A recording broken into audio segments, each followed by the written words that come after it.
Charisma Quotient. I'm your host, Kim Seltzer, a dating and makeover expert, where I will help you build confidence, make connections, and find love from the outside in.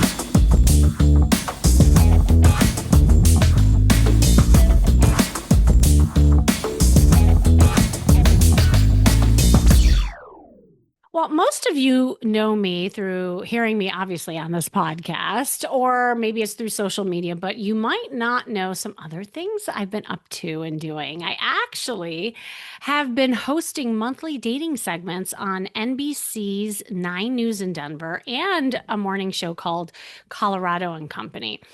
And it's been such a fun way for me to showcase some of the things that I do and also reaching a lot more people so that I can help. And obviously that's why I do this podcast, right? Just so that I can reach you all and know that you're not alone. And recently I was in Denver when I was speaking at a conference, and I had this wonderful, beautiful soul of a woman come up to me, and she's like, "Hey, I think I've seen you on the news. I've been watching you.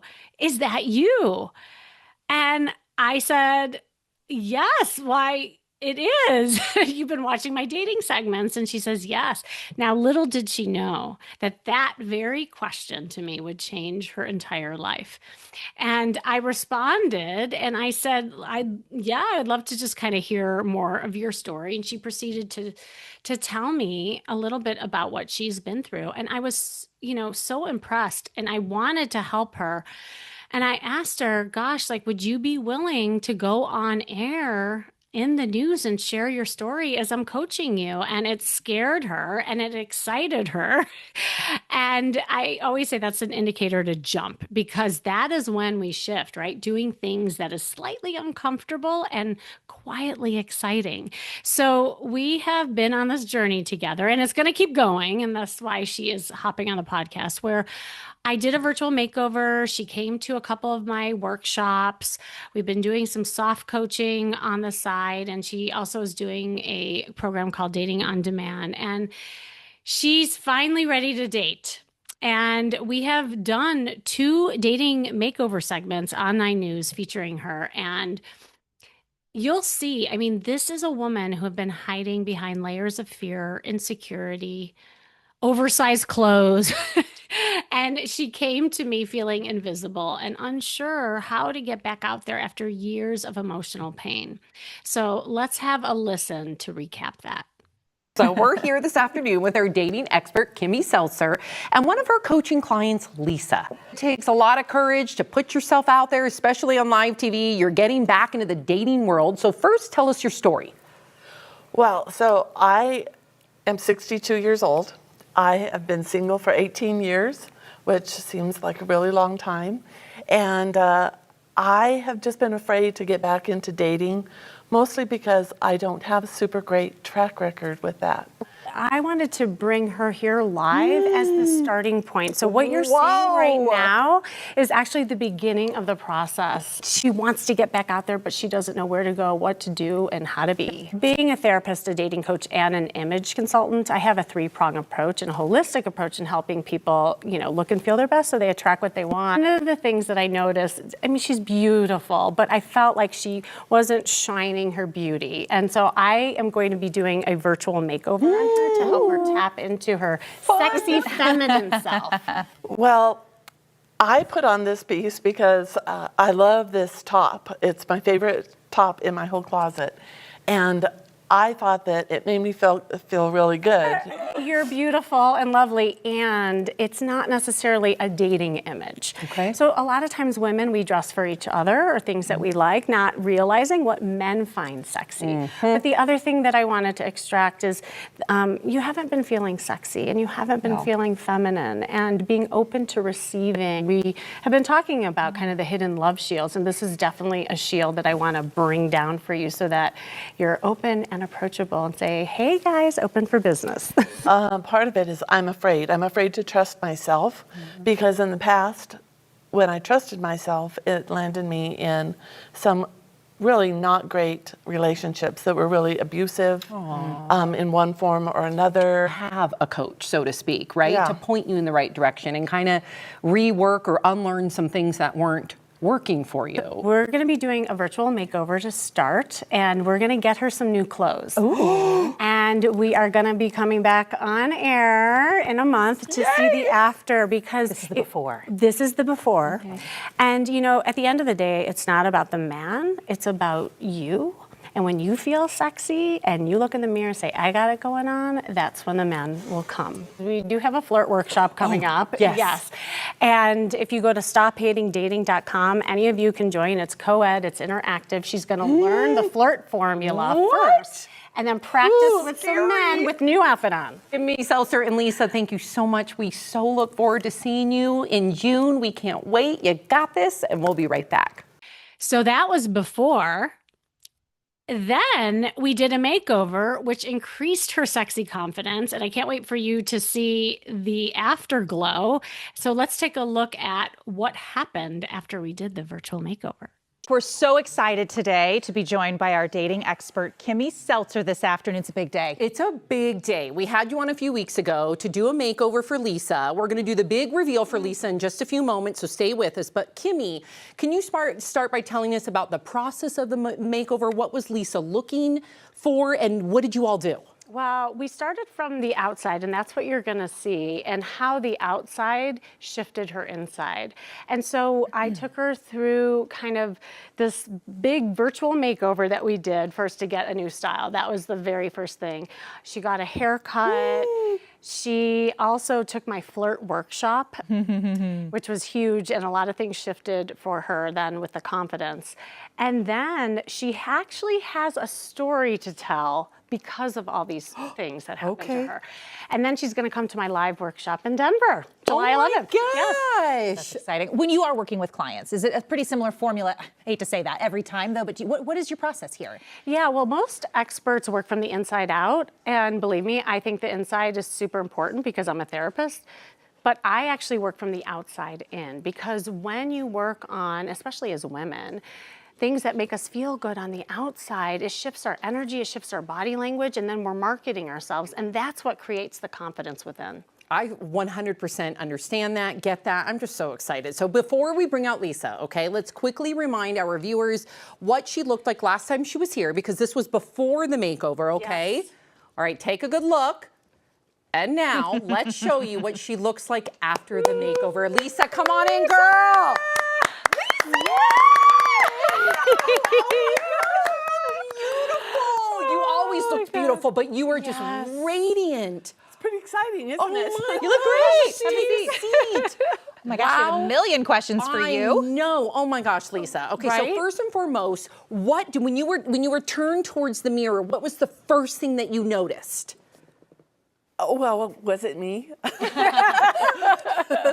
Like, is it really me? But does it feel like you? Yeah, it does feel like me. It just feels like me from a while ago when I, felt better. But now I'm excited about the new me and how I look and how I feel, and I am ready to do some dating. Yeah! I remember when you were here last, and you had picked out the outfit at the time because you said it was like fun. You liked the pattern.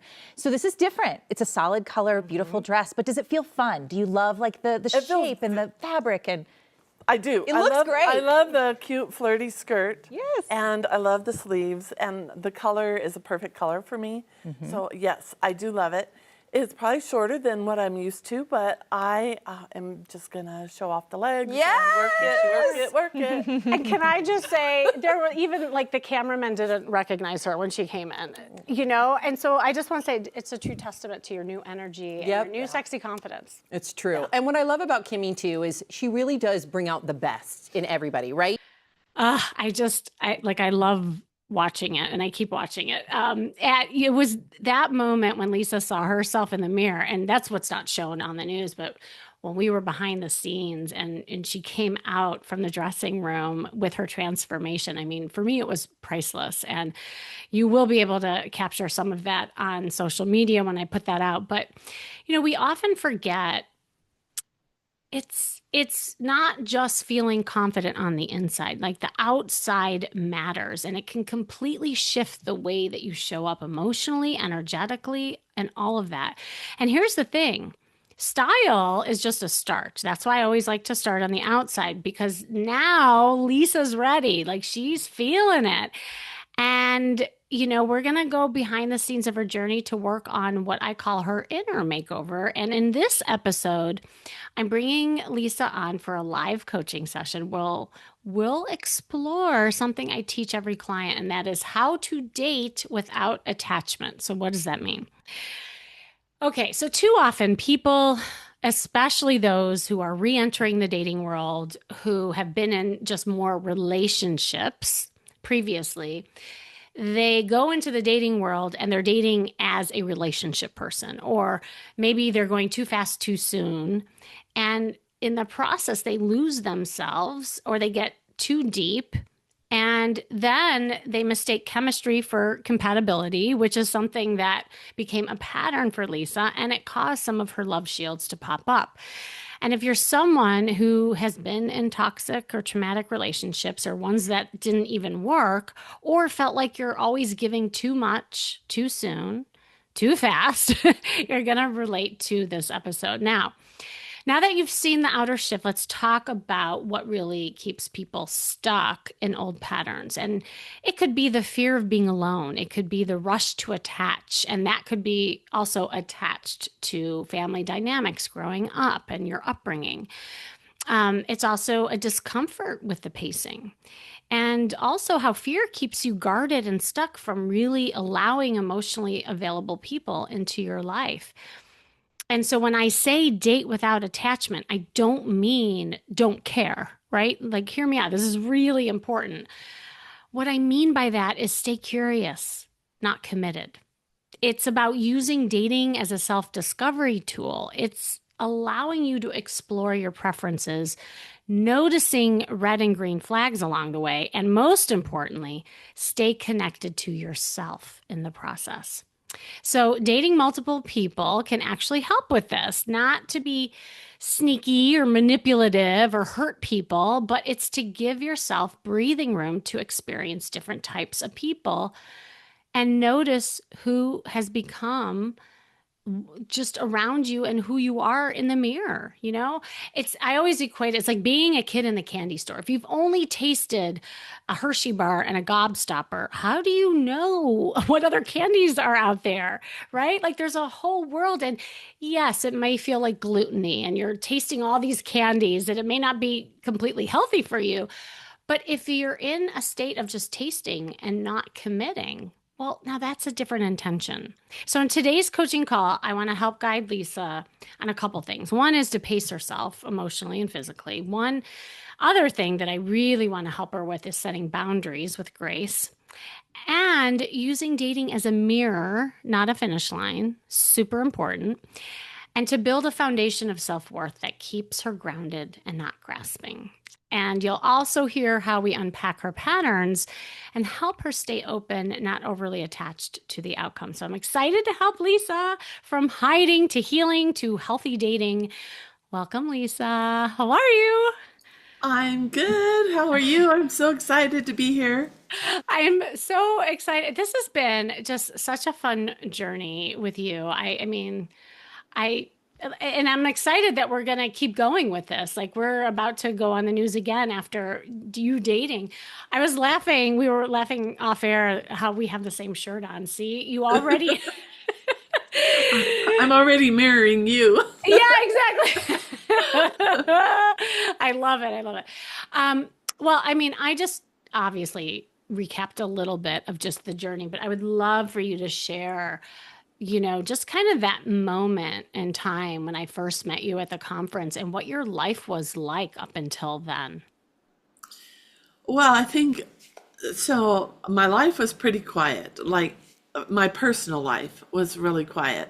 I kept to myself. I didn't really expect anything because I had really spent too many years being really disappointed because of the expectations of that I'd meet, somebody that really would be great. I was not meeting great people. So I just sort of shut all that down for myself because I wanted to focus on, number one, healing myself from all of the other things that had happened to me. And because I didn't want to bring that into anything in the future. So, but then what I didn't realize in doing so is once you sort of check out, it's really hard to check back in because you don't know what to do next. And that, I think, is what really got me more stuck than anything else. And it puts you in your head because you think you're supposed to do it a certain way and do it right and all of that. There isn't a right way, I don't think. But I like doing everything right. So, I strive for that. And that isn't going to get me where I want to go. So embracing this journey has been both, it's great and it's scary and it's exciting and it's scary and uncomfortable and more scary all at the same time. I think you said scary. Yeah, I said scary. And I've had a lot of friends tell me that since they've watched the 2 episodes, this is what's remarkable to me, is I didn't really see anything wrong with the way I was dressing. But then when you changed it, I'm like, oh my gosh, I got to get rid of all these clothes that I have that I hid behind. But my friends are like, since that makeover, something has happened to you because you are lighter, you are brighter, you are, like somebody asked me today, they're like, you have like joy in your step. And I'm like, I know I do. And I think I do. And I think that is not only going to help me in my personal life, which is great, but that also is helping me show up differently in my business life because it's added a different layer of confidence that I think has always been there. I've always been like, well, wouldn't say always. I should not say always. I am a confident person most of the time, unless I get in my head. And then all the, trash talk that we do to ourselves destroys that. So, and it happens to everybody. We all, have this little devil sitting on our shoulder that isn't nice most of the time. Yes. Yeah. So my friends they're like, you are night and day different. Like you're happy, you're just brighter and just they just see it differently. So Oh my God, that's music to my ears. I actually have a term for it. I don't know if I shared that with you. I call it the charisma glow. And it happens when that shift happens. And right, like the clothes are just a vehicle in getting there, right? Because again, there's a symbiotic relationship between the outer and the inner, which is why it was crucial to start with you there, because it was so clear to me that you weren't feeling that. And once the light went on, there is this glow about you. I see it too. And I haven't known you that long, but the fact that people who've known you long are seeing it, I love it. Like other clients tell me that people, when they get the charisma glow, they're like, people think I lost weight or I got a facial. Like they can't place their finger on what it is that's different. So I'm loving that you're feeling that and you're getting feedback for it, because that's also going to increase your confidence and validation for it. I want to go back though a little bit about that woman, before the charisma glow happened. Because I think everybody, like you said, everybody can relate to it in some way, shape, or form. What was happening with your kind of dating life back then? Like, what kind of men were you attracting? What kind of dater were you? Like, tell me more about that. well, first off, I wasn't really dating. It had been, when I met you, it had been probably 12 years since I'd had a date. Okay, that is a long time not to have a date. Um, Before that, the type of people that I was attracting were typically not healthy people. They were people that were emotionally unavailable. They were narcissistic. They were abusive. They were not, they were destructive to me, to my heart, to my confidence, to everything about me. And yet, because I have a tendency to be accommodating, I put up with it for a long time, far too long. So when I finally shut it down, 12 years went by. And then I kept, for probably the last couple of years, I've been asking myself, well, what if it could be different? And I just kept asking myself that. And I'm like, well, maybe, but I don't really know how to make that difference. So I'm really not going to. And then when I kept seeing your segments, there's just something that was resonating with me, like, okay, I'm not 20 something anymore, and I don't want to be coached by somebody that is. And I'm like, this person can see me, and you did, and you have. You've seen me and respected that. This is the journey I'm on, and so that's kind of where that went. The one thing I'll add is, I think part of the reason why the way I was dressing, I was trying to find the joy. And so I would pick colors, patterns, things that gave me joy in general, which were all the flowers, all these fun, bright patterns. And I couldn't pick any specific color, so I would just put them all on. Oh, Because I'm like that. I'm very, unicorns and rainbows kind of a person. yeah. So I wanted, while I felt that on the inside, I was trying to generate that. And so I did that by what I wore, which wasn't necessarily what I should have been wearing.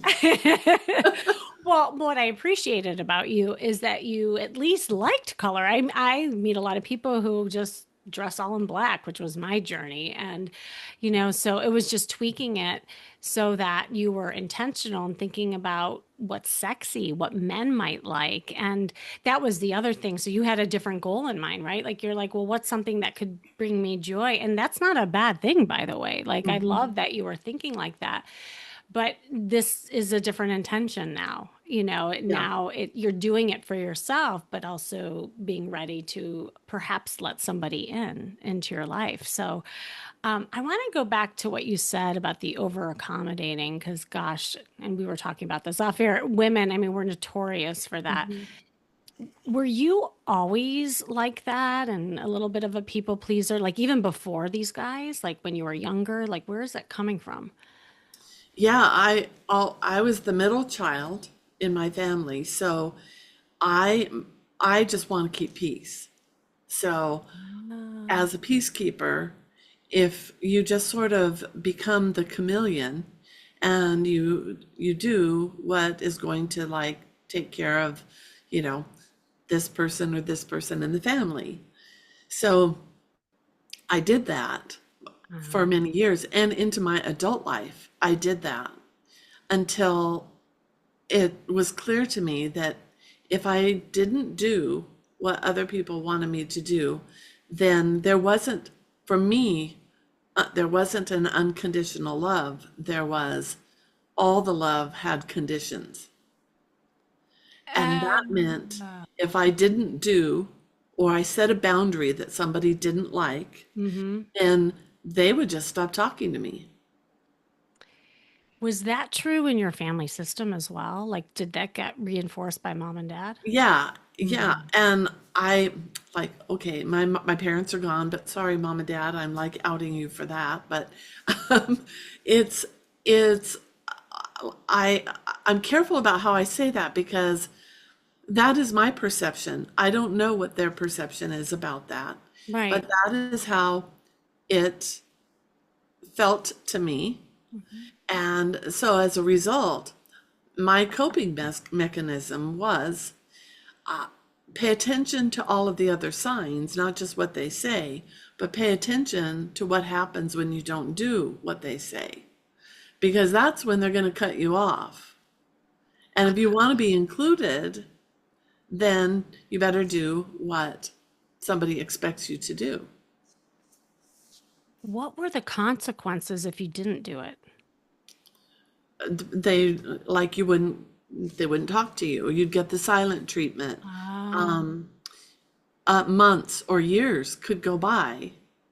I mean, in all transparency, I have a brother I haven't talked to in 6 years Yeah. because of the conditional love.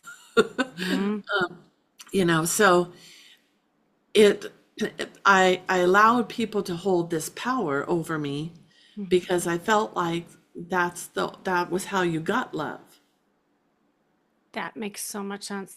Okay, thank you for sharing that. And you said something really important, and I want to highlight that too, that this is never a blame game, right? It's never to blame the parent. They did the best that they could, and they Sure. probably got that passed on from their parents, right? Like, and it's like, at what point do we stop passing the baton? I talk about that a lot.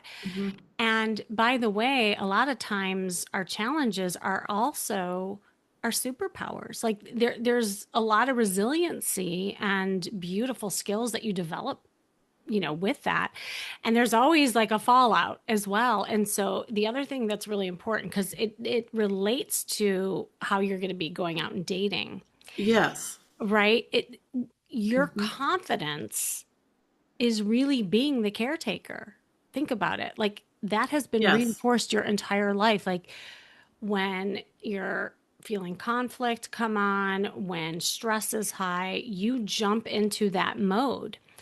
And that is a way that you've been getting validated, love, attention, all of that stuff. But then it backfires, right? Because then you start attracting like lopsided type of relationships that then either men or women then think that you're just going to always jump for them, And so and here's what I tell people all the time about that is that those people will continue to be those people, right? Like, we can't do anything about, and they'll probably keep being attracted to someone like you because they know they can rely on you, right? Like, you'll always do it. You'll jump in, that kind of thing. Well, I always will do the right thing Yes. according to Yes. them.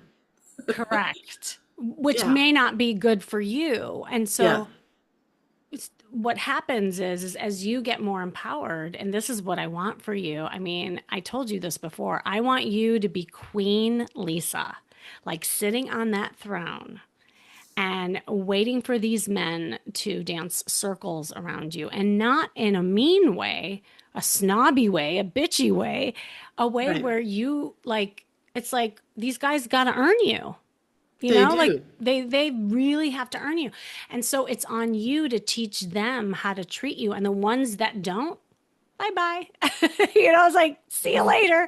Good thing I found out now. And that, I think, is something that I want for you, which is why dating without attachment is going to be so good for you and so hard for you at the same time, right? Yeah. I mean, I already know that I have to also grow through this process. And because I like to appease or accommodate, I want to make sure that I do it with integrity so that when I am with somebody and I'm not sure that I think I see it going forward, I want to make sure that I'm doing the right thing for me, even though it might not be the best thing for that person. Ultimately, it would be the best thing because if I'm not feeling it, then it's not really going anywhere, and then I would save the hurt, right? Exactly. And I think you're kind of catching yourself as you're talking out loud. I mean, do you hear that you're putting a lot of focus on what is good and what's right for them more than yourself? Yeah, well, because I know what it feels like to be hurt. I know this. Like I have written hundreds, of thousands of journal pages about it. Hmm. I know what that feels like. So I don't want to be the one that inflicts that on somebody else either. So I'm very careful about I'm careful in business too, how I treat other people. I really want to treat people how I want to be treated. Yes. Well, and that's just it. And I think where the confusion gets in when you're a caretaker, it's like, well, how can I do this with grace and not hurting anybody, but at the same time holding my own, right? Like, and Yeah. that is the balancing act. I think that's what I want to kind of flush out with you because Yeah. this is going to keep coming up for you, even like on date one. From the minute like a guy like wants to take you on a date, maybe to a place that you don't like, and you just want to accommodate, you don't want to be mean, and you say, "Oh, sure." I want you to say, "Oh, it's not my favorite, but guess what is?" Like it's little things like that that will help you put yourself first and be in more proactive mode than reactive mode. And that's the switch of energy. So yeah, Lloyd, let's talk about that now a little bit because here we are. You have a couple dates coming up, right? I do. I know. I do. It's exciting. It's scary. Yeah. Okay. All So of all of all the at the same same things. time, right? And I was saying, and again, like I always reiterate, no one changes in a state of comfort. So I'm thrilled that you're uncomfortable and excited. Um, so what are the fears then around some of this? Because I know you're really scared of not being a nice person or like hurting somebody, but like, tell me more. Well, I think I want to be clear of where I am with this person and, as I date. So, for instance, I've had one date with a gentleman and he's a really nice man. I, good conversation, all of that. But where I don't know where I'm going is how far I really want to take it because I'm not necessarily feeling the vibe. And at the same time, I really am trying to let's be open-minded. Let's give this a fair shake. And not just, I'm not going to judge the book by the cover. Because I mean, there's really great books that have a really boring cover, right? Yeah. Well So, and I'm not saying he's boring, said. saying that, just to be clear. But I think I don't want to. I want to do this with integrity, Uh-huh. but I also don't want to show that I'm just going out for a free dinner or just as a mechanism to go out. I can go out on my own. I have for 12 years. I want to go out with somebody that I have a great conversation with, that I have fun with, and all of that. So I just want to make sure I'm doing it with integrity and not just being honest, and I don't know necessarily how to tell him whether I'm super interested or not. Okay, got it, got it, got it. Okay, and then a couple more questions, and then we can like dive into some ideas, right? Um, how are you showing up on the dates? Now, I mean, you've had a little bit of prep work, you've taken some of my workshops, but I'm just curious because last night at the workshop, you mentioned something that you want to like work on being a little more silly and goofy. Like, are you more serious? Are you asking a lot of questions? Like, what's going on? Well, I catch myself not trying not to do an interview with him Ah, okay. because Yeah. because I don't like small talk. I don't Mhm. like all the boringness of all of that. Mhm. So I catch myself about doing the 20 questions and, oh, so you like that? And oh, look at all these things we Yeah. have in common. I don't want to do that. So I've been practicing telling stories. And and also I want to make sure that I stop talking long enough so that he can tell a story. Yeah. And if he really doesn't start to tell the story, I'm going to ask him to tell me more. Oh my God, you're such a good student. I Were know, and you I've already different? been doing this, so now I get a chance to practice again. I was going to say, because I think before, and again, you don't have a lot of dating experience, but do you remember when you first met those other guys? Did it tend to be different? Oh, it was really superficial. Ah, Oh, I like your hair. Oh, I like you're tall. Oh, yes, that's obvious. I am tall. uh-huh. I mean, and some of them will say that. Here's the one thing I have to say. Throughout my life, everybody has said, "Oh, you're a tall drink of water." I really don't want to hear that because that it has a connotation that Hmm. there's something about that that isn't as good. I would like to just be like, I like tall women. Uh-huh. Just flat out say that. So I think, well, I lost my train of thought. Well, no, I think, yeah, you're going in the direction that I was asking, because I think before, when you were dating and you attracted, you might have gotten caught up with the compliments and the charismatic guys who kind of swoop you, and I call them the tornado ones, with that Yes. you get caught up in all that because it feels good, and of course you're so accommodating, you make them feel good, and then suddenly you're in this thing where when the attention is diverted, then like they were nowhere for you.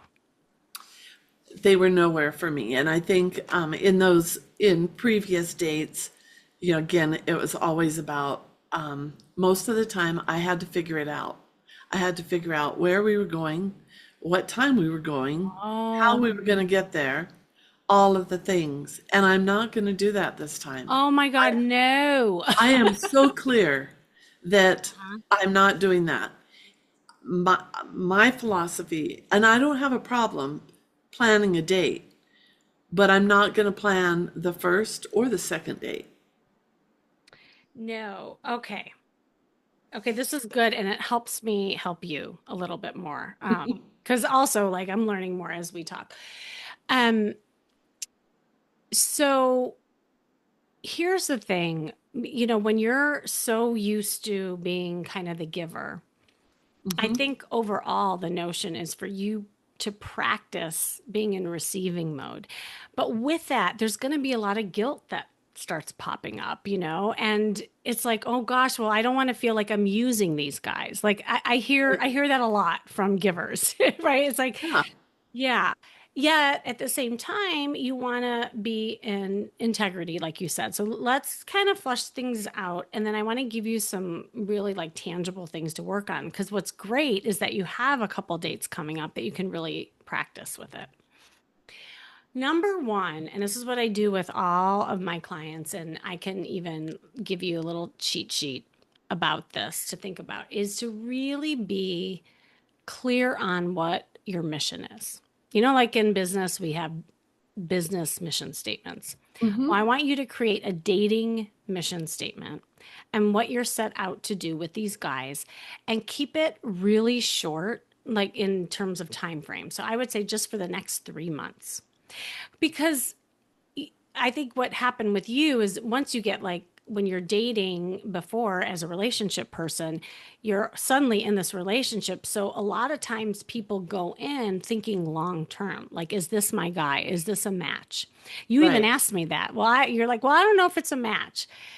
Right now, Lisa, you're in kindergarten. You're not even allowed to think about whether someone's a match, a soulmate, a husband, a boyfriend, like nothing. And I want that for you because I think it'll be way less anxiety provoking for you. So like if you think about your mission and really make it like specific, like my mission is to flirt and have fun with everyone and open myself up, and I will do that by XYZ, right? Getting really specific. Then that's your mission, and you don't have to feel guilt because that's really what you're set out to do. And guess what? Boys are big boys. They can take care of themselves. You're not, and I say this with love, you're not that powerful that you could hurt them. True. You know what I mean by that? Like you're making yourself this like powerful being that you have responsibility in how somebody else is feeling. Well, guess what? That's not your job. And they will respond on their own the way that they respond. And they're big boys. They can take care of themselves. And that's their job, is that. Correct. Yeah. And if they really like you and they want to move on with you, oh my God, like that's an amazing problem to have. Like you shouldn't worry about that. You should embrace that. Because I think you're worried, like, oh, but they might like me more than that, whatever. Like, who cares? Like, that's awesome, and you take it as a compliment, and you don't have to move on with anybody that you don't have to, And knowing that you're in practice mode, yes, if there's enough like goodies there, and you're having a good time, and you want to just like really practice the skill of receiving. Maybe if it's just that, receiving and flirting. Like, let's say that those are your goals. You keep going out until you don't want to anymore. It's on you, not them. And if they don't like it, or if they start pressuring you, or what are you looking for, blah, blah, blah. Like if it starts getting that heavy, well, that's when you're going to have to, just be honest and say, I'm looking to date and I'm having fun. I haven't dated. I'm looking to date. I don't know where it's going to take me. I'm looking to date, and to not be so outcome oriented with it. And I think, so what I guess I'm saying is having that mindset going in, I think will really help you. And if you write it down, you can like review it every time you're going on a date. Okay, my mission is da, da, da, da, that kind of thing. Well, and I know tonight I'm going on a date tonight. So Yes. my mission is to really practice my storytelling and flirting. Perfect. And how will you do that? Like, what are some things that you can do to practice that? Oh, I think just paying attention to like different signs and just what I see. But I think in the storytelling, it's just not get so fact based. Yeah. And Good. make it, maybe not make it a lie, but it can probably be a little more embellished. Well, and thinking about I want to reframe embellishment. And actually, it's an extension, not an embellishment. So meaning, instead of just saying, the other day I had vanilla ice cream and it was good. Tell me more about that. Like I had a guilty pleasure the other night where I was passing this ice cream store, and I'm trying to stay away from dairy, but I couldn't resist. And I saw that ice cream store, and I went in, and you know what? I had the best vanilla ice cream I've had in a really long time. And you know what? I don't feel guilty for it. Right. And so you see what I did there is I used more emotion words and emotion triggers that really gave context to why I'm telling the story, not just I had vanilla ice cream. Well, okay, great. Why? What does it mean to you? And the reason why that's so important to you, Lisa, is because you're not used to talking about yourself. You're not used to putting value on how you feel. And it's like what we said at the workshop last night. Vulnerability is not about TMI and all the stuff that your upbringing had and blah, blah. No, it's just about letting men know who you are, what makes you tick, and what you love. And then you get to see who's listening. And from there, so much conversation can stir from it. So I love that goal. And I think moving forward, all the dates, you can be practicing storytelling. You can be practicing the goofiness of flirting. And overall, because you've said this throughout the podcast, I don't know if you recognize this, but you're very meticulous on doing the right thing. Right? I Like am. you've used those words a lot. Like with me, with even just on here. I want to invite you to stop thinking that. What if what if you didn't care about doing the right thing for once in your life and you just did what you felt? I don't know. Okay, maybe now I should be more scared. Yeah. Well, No, it depends what I you're don't wanting, know. girl. I know. I don't know because I've always been the responsible one, the good one, all the one that does all the right things. So I have to like work on. I just have to put myself first Yeah. and not be worried about really what other people are concerned about. Like, I want you to get a little messy. I want you to be a little naughty. And by the way, you are a flirt. I saw it behind scenes when we were about to go on air, 9 News, and you were flirting with the guys, the cameramen, and you had some great zingers. And then you were like, ooh, I can't believe I said that. Like, you know it, you have it. I'm giving you permission to let it out because the only wrong thing is to not do anything at all or not say anything or think that I have to be perfect. Like that's the wrong thing. So actually the right thing is doing what you want and taking risks. Well, and they'll get a chance to get to know me better if I actually show up that way, Bingo. for sure. And that is ultimately the purpose. Exactly. So all of this to say it will help you with your mission and being in receiving mode, initiating more and contributing more with your feelings and just letting go, being a little goofy, having fun. You have that in you. I see it. I've seen it. Yeah, I mean, I certainly get more goofy around my friends and Yep. other people who know me more. Uh, I will do that. So I just need to let it go. Let it go. Let it go. Yes. Yeah, for sure. Yeah. Can I just see like a little goofy face? Yeah. That's the energy. Like even if you did that right before your date, cuz even after you did that, you just look a little cuter and lighter. Like that. And your only job on these dates is to be curious, connect, and have fun. Like really that's really all you're doing. And we'll get there. You'll get to be more picky as we go on. But right now you don't have to worry about being perfect or doing the right thing. Your job is to just do what you want. Yes. And I get to meet new people. Yes. Yes. All right. So I can't wait to hear about these dates, and obviously we're going to be sharing that on the news in July. So, Lisa, I am just so excited about this journey of yours. Are there any kind of like last words that you want to part with? I think I'm just grateful. I'm grateful for the opportunity to learn with you and just everything that this has brought to me because it has transformed me. And thank you for that.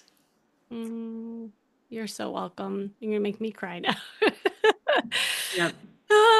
Okay, thank you, Lisa. So stay tuned. And thank you for joining me today. You listening, this has been the Charisma Quotient. I'm your host, of course, Kimmy Seltzer. And remember, you can build confidence, make connections, and find love from the outside in. And if you are hiding and you have some love shields up, which is preventing you from dating and finding love, hop on a private call with me to map out a dating plan to get you out there to find opportunities and to build confidence and have fun in the process. So just imagine getting some ideas of breaking the cycle that you possibly are in and you don't even know it.